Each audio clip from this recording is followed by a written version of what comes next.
ದೇವರ ಪರಿಶುದ್ಧ ನಾಮಕ್ಕೆ ಸ್ತೋತ್ರವಾಗಲಿ.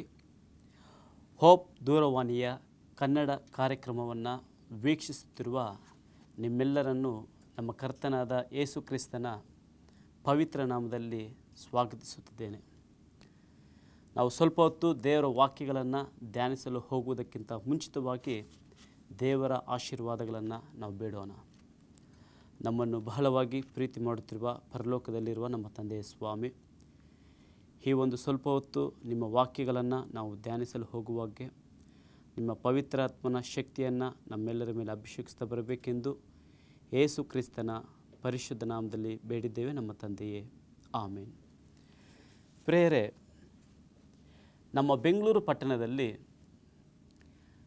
ಅನೇಕ ಆಸ್ಪತ್ರೆಗಳನ್ನು ನಾವು ನೋಡುತ್ತೇವೆ.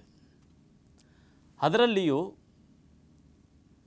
ಪ್ರಸಿದ್ಧವಾಗಿರ್ತಕ್ಕಂಥ ಸರ್ಕಾರಿ ಆಸ್ಪತ್ರೆಗಳಾದಂಥ ನಿಮ್ಹಾನ್ಸ್ ಮತ್ತು ವಿಕ್ಟೋರಿಯಾ ಆಸ್ಪತ್ರೆಗಳನ್ನು ನಾವು ನೋಡಿದಾಗ ಮಾತ್ರವಲ್ಲದೆ ಆ ಹೊರ ರೋಗಿಗಳ ವಿಭಾಗದ ಬಳಿಯಲ್ಲಿ ನಾವು ನಿಂತುಕೊಂಡು ನೋಡುವಾಗೆ ಅನೇಕ ವಿಧವಾದಂಥ ರೋಗಗಳಿಂದ ನರಳುತ್ತಿರುವಂಥ ಮನುಷ್ಯರನ್ನು ನಾವು ನೋಡುತ್ತೇವೆ.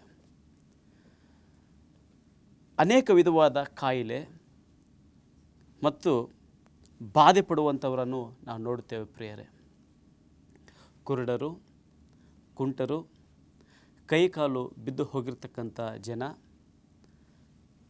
ರಕ್ತದ ಒತ್ತಡದಲ್ಲಿರ್ತಕ್ಕಂಥವರು, ಸಕ್ಕರೆ ಕಾಯಿಲೆಯಲ್ಲಿ ಬಾಧೆ ಪಡುವಂಥವರನ್ನು ಮತ್ತು ಮೂತ್ರಪಿಂಡಗಳ ಸಮಸ್ಯೆಗಳಿಂದ ಬಾಧೆ ಪಡುವಂಥವರನ್ನು, ಹೃದಯದ ಸಮಸ್ಯೆಗಳಿಂದ ಬಾಧೆ ಪಡುವಂಥವರನ್ನು, ಮಾನಸಿಕ ಖಿನ್ನತೆಯಿಂದ ಬಳಲುತ್ತಿರ್ತಕ್ಕಂಥವರನ್ನು, ಮಾತ್ರವಲ್ಲದೆ ಕೈಕಾಲು ಬಿದ್ದು ಹೋಗಿ ನಡೆಯಲು ಸಾಧ್ಯವಾಗದೆ ಅನೇಕ ಶರೀರದಲ್ಲಿರ್ತಕ್ಕಂಥ ಅನೇಕ ರೋಗಗಳಿಂದ ಬಾಧೆ ಪಡುವಂಥ ಜನರನ್ನು ಗುಂಪು ಗುಂಪಾಗಿ ನಾವು ಆ ಆಸ್ಪತ್ರೆಗಳ ಬಳಿಯಲ್ಲಿ ನೋಡ್ತೇವೆ. ಪ್ರಿಯರೇ, ಇಂಥದೇ ಒಂದು ಸನ್ನಿವೇಶವನ್ನು ನಮ್ಮ ಒಂದು ಸತ್ಯವೇದದಲ್ಲಿ ಹೊರ ರೋಗಿಗಳ ವಿಭಾಗವಾಗಿರ್ತಕ್ಕಂಥ ಒಂದು ಘಟನೆಗಳನ್ನು ಈ ದಿವಸ ನಾವು ಧ್ಯಾನ ಮಾಡೋಣ.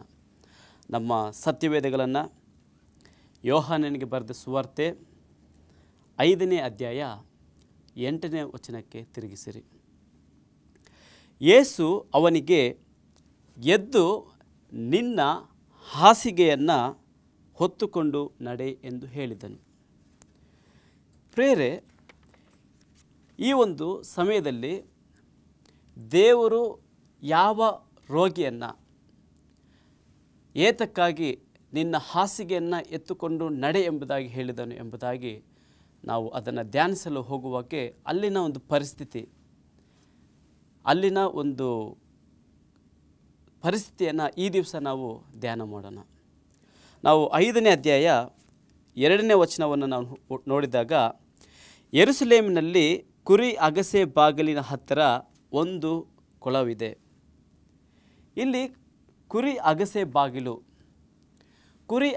ಬಾಗಿಲು ಎಂಬುದಾಗಿ ನಾವು ನೋಡಿದಾಗ ಆ ಕಾಲದ ಯೆರೂಸಲೇಮ್ ಪಟ್ಟಣದ ಸುತ್ತಲಿದ್ದ ಗೋಡೆಗೆ 12 ಬಾಗಿಲಿದ್ದವು. ಪ್ರಿಯರೇ, ಆ 12 ಬಾಗಿಲಲ್ಲಿ ಈ ಅಗಸೆ ಬಾಗಿಲು, ಕುರಿ ಅಗಸೆ ಬಾಗಿಲು ಎಂಬುದು ಒಂದು ಬಾಗಿಲು.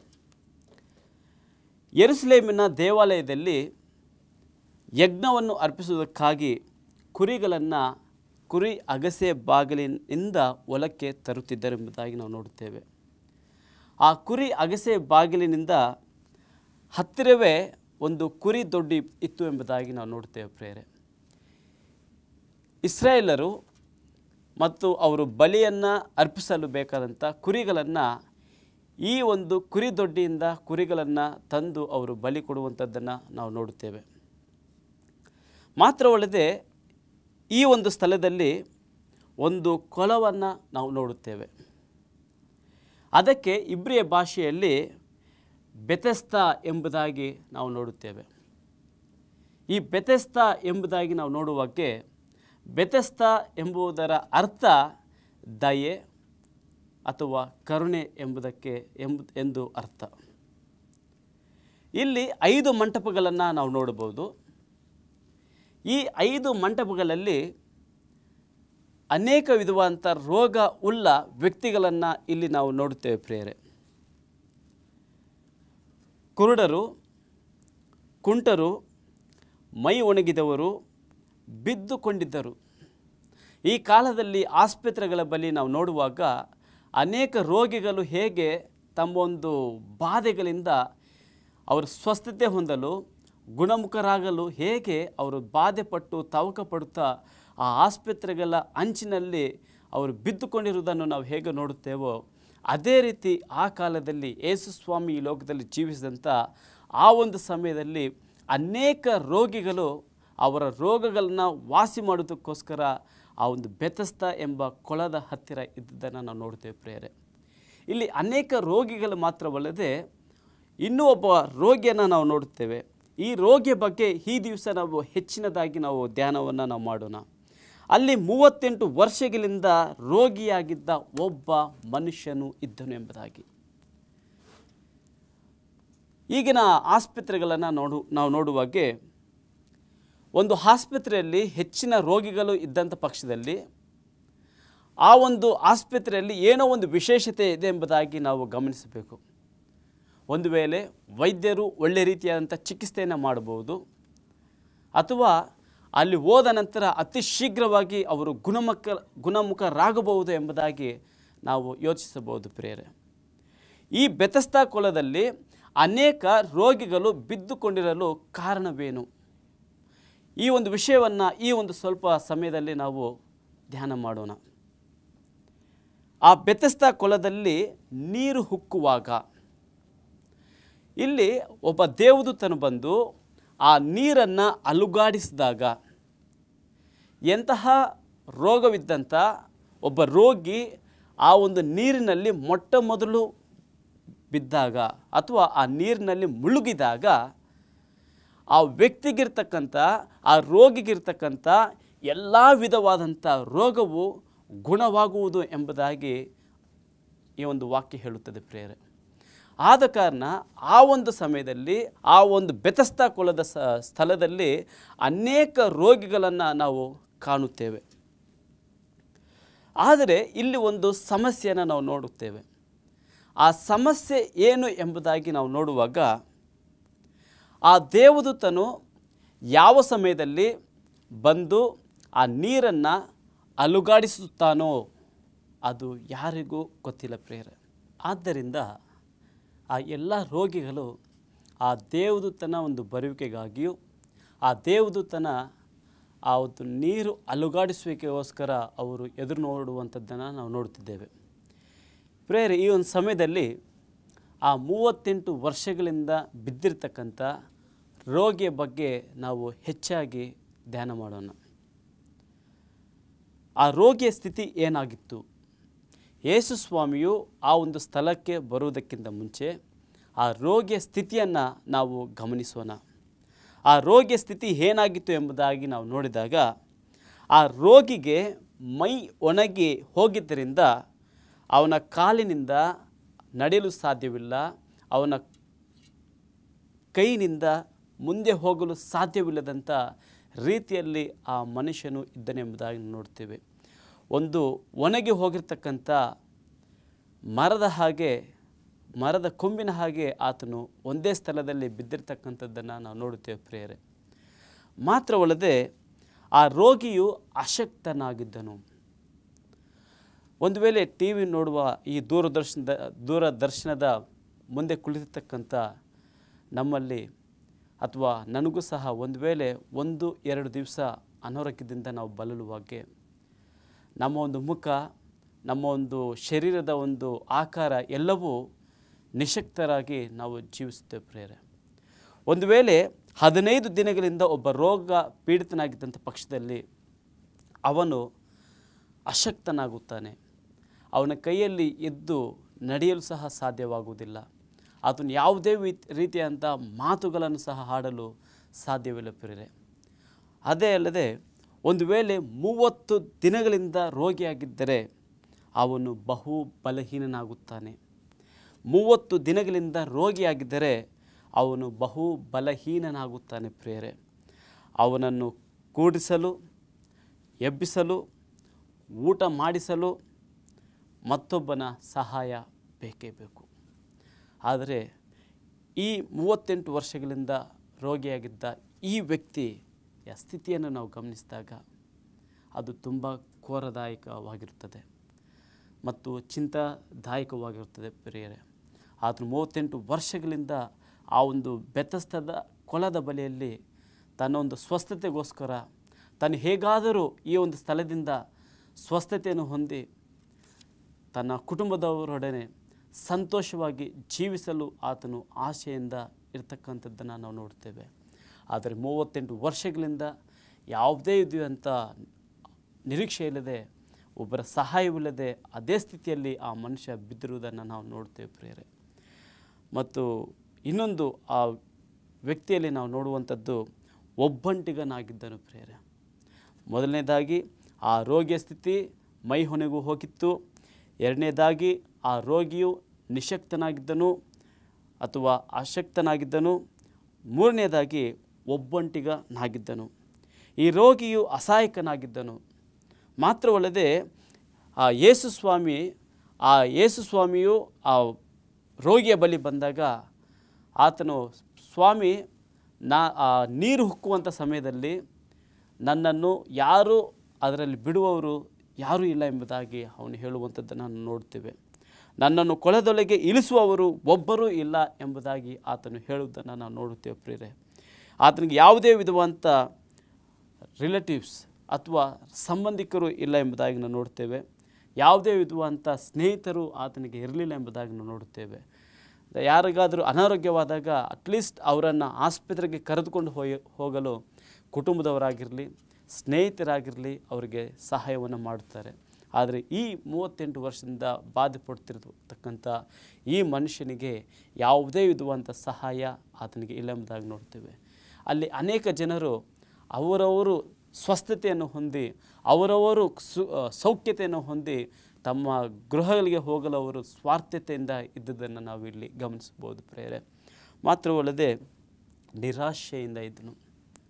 ಈ ರೋಗಿ 38 ವರ್ಷಗಳಿಂದ ತನ್ನ ಬಂಧು ಬಳಗ, ಸ್ನೇಹಿತರಿಂದಲೂ ಸಮಾಜದಿಂದಲೂ ದೂರ ಜೀವಿಸುತ್ತಾ ರೋಗ, ದುಃಖ, ಕಣ್ಣೀರು ಮತ್ತು ನಿರಾಶೆ ಆತನ ಜೀವಮಾನದಲ್ಲಿ ಇತ್ತು ಎಂಬುದಾಗಿ ನೋಡ್ತೇವೆ. ಆತನಿಗೆ ಆ ರೋಗ ಬಂದು ಎಷ್ಟು ವರ್ಷಗಳಾಯಿತು ಎಂಬುದಾಗಿ ನಮಗೆ ಗೊತ್ತಿಲ್ಲ. ಆದರೆ ಆತನು 38 ವರ್ಷಗಳಿಂದ ಆ ಬೆತಸ್ತ ಕೊಳದ ಬಳಿಯಲ್ಲಿ ಇದ್ದನು ಎಂಬುದಾಗಿ ನಾವು ನೋಡ್ತೇವೆ ಪ್ರಿಯರೇ. ಆತನ 38 ವರ್ಷಗಳ ಜೀವಮಾನವೆಲ್ಲ ಆ ಕೊಳದ ಬಳಿಯಲ್ಲಿ ಆತನು ಬಿದ್ದದ್ದನ್ನು ನಾವು ನೋಡ್ತೇವೆ. ಆತನ ಒಂದು ಮನಸ್ಸಿನಲ್ಲಿ ಆತನು ಅಂದುಕೊಂಡಿರಬಹುದು, ನನ್ನ ಒಂದು ಜೀವನ ಇಲ್ಲಿಗೆ ಮುಗೀತು ಎಂಬುದಾಗಿ. ಅವನ ಜೀವನ ಮುಗೀತು, ತಾನು ಗುಣವಾಗುವುದಿಲ್ಲ ಎಂಬ ನಿರಾಶೆಯಿಂದ ಆ ಸ್ಥಳದಲ್ಲಿ ಆ ಮನುಷ್ಯನು ಬಿದ್ದಿದ್ದನು ಪ್ರಿಯರೇ. ಪ್ರಿಯ ವೀಕ್ಷಕರೇ, ಈ ಒಂದು ಸಮಯದಲ್ಲಿ ಅನೇಕರು ಇಂಥದೇ ರೀತಿಯಾದಂಥ ಪರಿಸ್ಥಿತಿಯಲ್ಲಿ ನಾವು ಇದ್ದಿರಬಹುದು. ಇಂಥದೇ ಆದಂಥ ಸನ್ನಿವೇಶದಲ್ಲಿ ನಾವು ಇದ್ದಿರಬಹುದು ಪ್ರಿಯರೇ. ಇಂತಹ ಸಮಯದಲ್ಲಿ ಯೇಸು ಕ್ರಿಸ್ತನು ಆ ರೋಗಿಯ ಬಳಿ ಬಂದನು ಎಂಬುದಾಗಿ ನಾವು ನೋಡ್ತೇವೆ. ಈ ಕಾರ್ಯಕ್ರಮವನ್ನು ವೀಕ್ಷಣೆ ಮಾಡುತ್ತಿರುವ ನಿಮ್ಮೆಲ್ಲರಿಗೂ ಒಂದು ಶುಭವಾದ ಒಂದು ಸಂದೇಶ ಏನಂದರೆ, ಯೇಸು ಸ್ವಾಮಿಯು ನಿಮ್ಮ ಬಳಿ ಬರಲು ಕಾತುರತೆಯಿಂದ ಇದ್ದಾನೆ.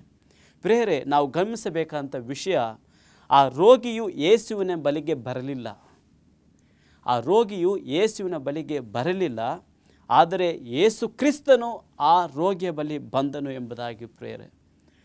ಮತ್ತು ಆ ರೋಗಿಯು ಯೇಸು ಸ್ವಾಮಿಯನ್ನು ಪ್ರೀತಿಸಲಿಲ್ಲ, ಆದರೆ ಯೇಸು ಸ್ವಾಮಿಯು ಆ ರೋಗಿಯನ್ನು ಪ್ರೀತಿಸಿದನು ಎಂಬುದಾಗಿ ವಾಕ್ಯ ಹೇಳುತ್ತದೆ.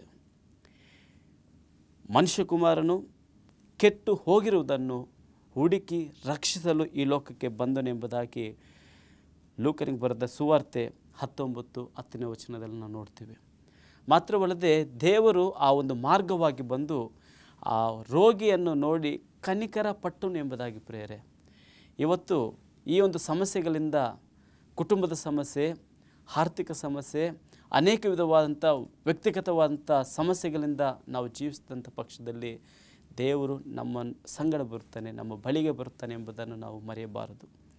ಆ ರೋಗಿ ಬಿದ್ದಿರುವುದನ್ನು ಕಂಡು ಇವನು ಹೀಗಾಗಿ ಬಹುಕಾಲವಾಗಿದೆ ಎಂದು ಆತನು ತಿಳಿದುಕೊಂಡನು.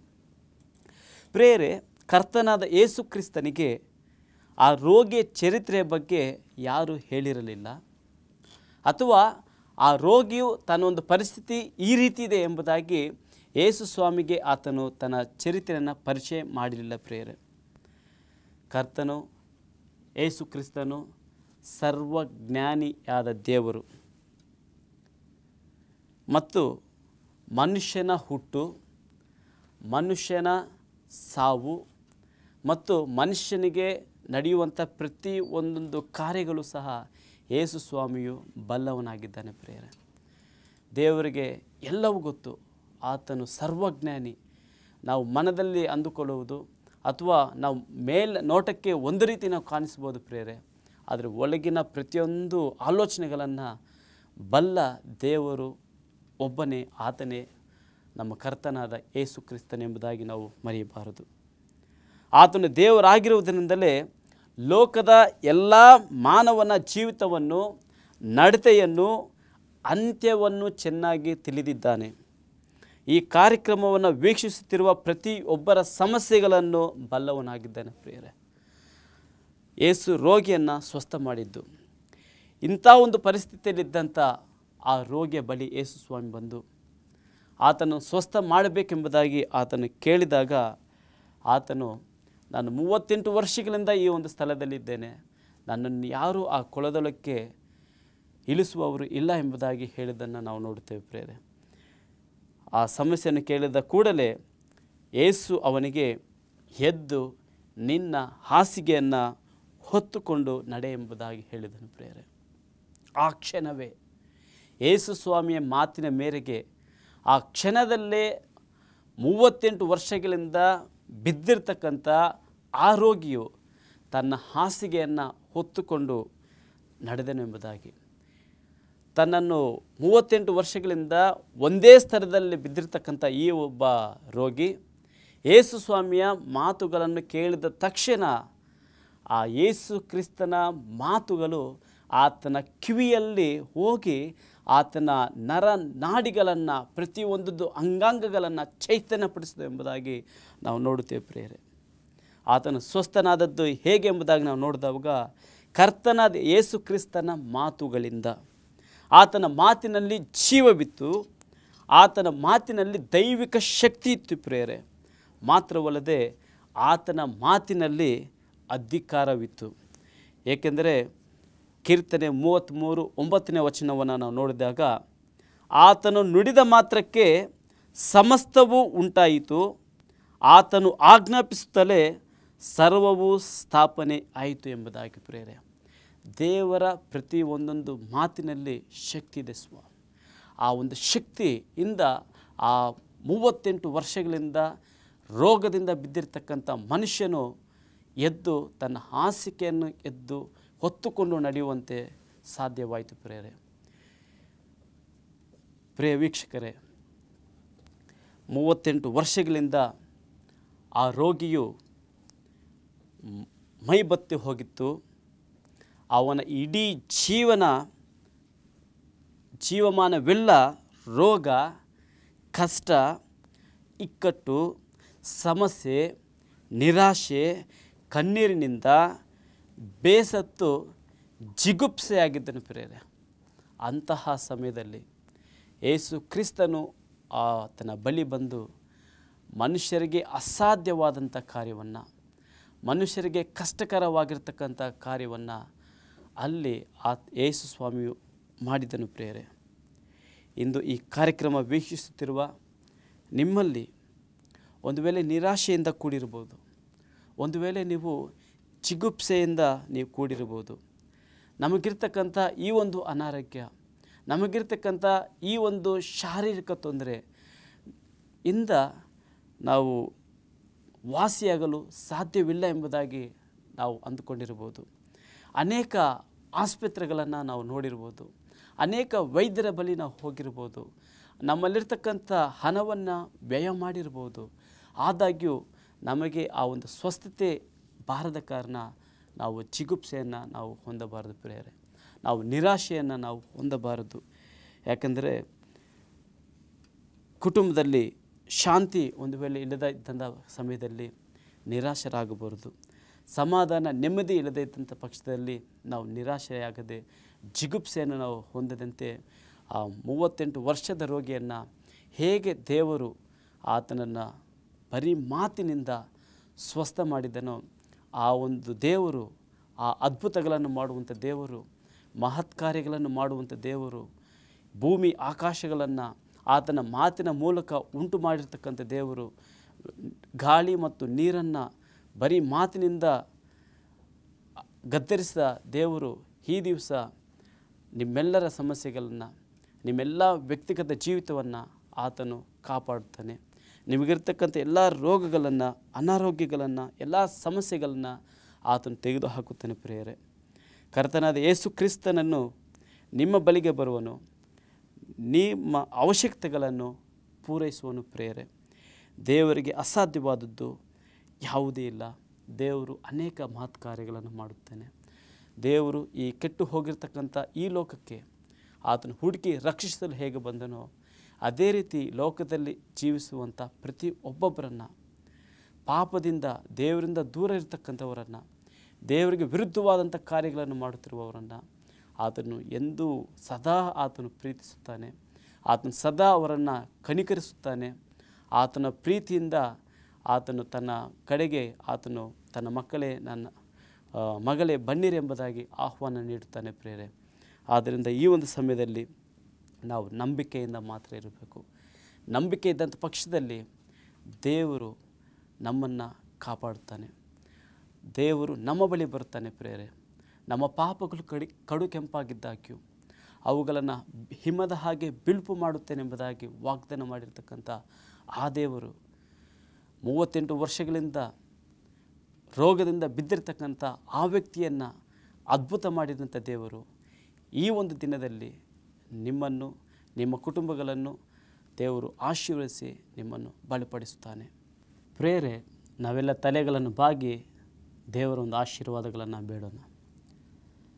ನಮ್ಮನ್ನು ಬಹಳವಾಗಿ ಪ್ರೀತಿ ಮಾಡುತ್ತಿರುವ ಪರಲೋಕದಲ್ಲಿರುವ ನಮ್ಮ ತಂದೆಯ ಸ್ವಾಮಿ, ದೇವರೇ, ಇಷ್ಟು ಹೊತ್ತು ಸ್ವಾಮಿ ನೀವು ನಮ್ಮ ಮುಖಾಂತರ ಮಾತಾಡಿ 38 ವರ್ಷಗಳಿಂದ ರೋಗದಲ್ಲಿ ಬಿದ್ದಿರ್ತಕ್ಕಂಥ ರೋಗಿಯನ್ನು ನೀವು ಹುಡುಕಿಕೊಂಡು ಹೋಗಿ ಹೇಗೆ ಆ ಮಗನನ್ನು ಆಶೀರ್ವದಿಸಿ ಸ್ವಸ್ಥತೆಯನ್ನು ಕೊಟ್ಟಿದ್ದೀರೋ ಅದೇ ವಿಧವಾಗಿ ಈ ಕಾರ್ಯಕ್ರಮವನ್ನು ವೀಕ್ಷಣೆ ಮಾಡುತ್ತಿರುವಂಥ ಪ್ರತಿ ಒಬ್ಬೊಬ್ಬರು ಸ್ವಾಮಿ ನಿರಾಶೆಯಿಂದ ಜಿಗುಪ್ಸೆಯಿಂದ ಇರ್ತಕ್ಕಂಥವರನ್ನು ನೀವು ಮುಟ್ಟುತ್ತಾ ಬರಬೇಕಾಗಿಯೂ ಅವರ ಕುಟುಂಬದಲ್ಲಿ ಪ್ರವೇಶಿಸಿ ಅವ್ರಿಗೆ ಬೇಕಾದಂಥ ಎಲ್ಲ ವಿಧವಾದಂಥ ಆರೋಗ್ಯವನ್ನು, ಶಾಂತಿ, ಸಮಾಧಾನವನ್ನು, ನೆಮ್ಮದಿಯನ್ನು ಅನುಗ್ರಹಿಸ್ತಾ ಬರಬೇಕೆಂದು ನಮ್ಮ ಕಾರ್ಯಕರ್ತನೂ ಮುದ್ದು ರಕ್ಷಕನೂ ಆಗಿರ್ತಕ್ಕಂಥ ಯೇಸು ಸ್ವಾಮಿಯ ಪರಿಶುದ್ಧ ನಾಮದಲ್ಲಿ ಬೇಡಿ ಹೊಂದಿದ್ದೇವೆ ನಮ್ಮ ತಂದೆಯೇ. ಆಮೇನ್.